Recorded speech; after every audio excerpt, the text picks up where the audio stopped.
ஒரே நாடு ஒரே தேர்தல் அரசியலமைப்பின் கூட்டாட்சி தத்துவத்திற்கு எதிரானது என்றும் இது தற்போதுள்ள தேர்தல் முறையை முற்றிலும் சீர்குலைத்துவிடும் என்றும் காங்கிரஸ் மூத்த தலைவர் ப சிதம்பரம் தெரிவித்துள்ளார்.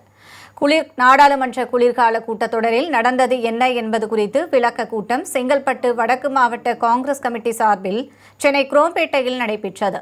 இதில் முன்னாள் ஒன்றிய அமைச்சர் ப சிதம்பரம், மாநிலங்களவை உறுப்பினர் பிரவீன் சக்கரவர்த்தி, விசிக மக்களவை உறுப்பினர் ரவிக்குமார் உள்ளிட்டோர் கலந்து கொண்டனர். நிகழ்ச்சியில் பேசிய ப சிதம்பரம், நாடாளுமன்றத்தில் முறையான விவாதம் நடத்தாமல் 12 மசோதாக்கள் நிறைவேற்றப்பட்டிருப்பது வெட்கக்கேடானது என்றார்.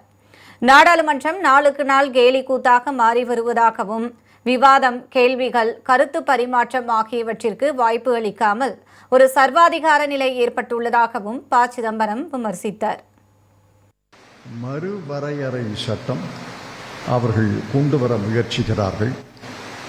அது மட்டுமல்ல, ஒரு நாடு ஒரு தேர்தல், ஒன் நேஷன் ஒன் எலெக்ஷன் சட்டத்தை கொண்டு வர முயற்சிக்கிறார்கள். அந்த சட்டம் எப்போ வந்தாலும் நம்முடைய ஒற்றுமையால் அந்த சட்டத்தை தோற்கடிப்போம் என்றுள்ள உறுதியாக இருக்கிறது. இதைத் தொடர்ந்து செய்தியாளர்களிடம் பேசிய மாநிலங்களவை உறுப்பினர் பிரவீன் சக்கரவர்த்தி, பரந்தூர் விமான நிலைய திட்டம் ரத்து செய்யப்பட்டதை காங்கிரஸ் கட்சி வரவேற்பதாக கூறினார். மக்களவை எதிர்க்கட்சித் தலைவர் ராகுல் காந்தி 2029ஆம் ஆண்டு தேர்தலுக்கு பிறகு பிரதமராக இருப்பார் என்றும் அவர் தெரிவித்தார்.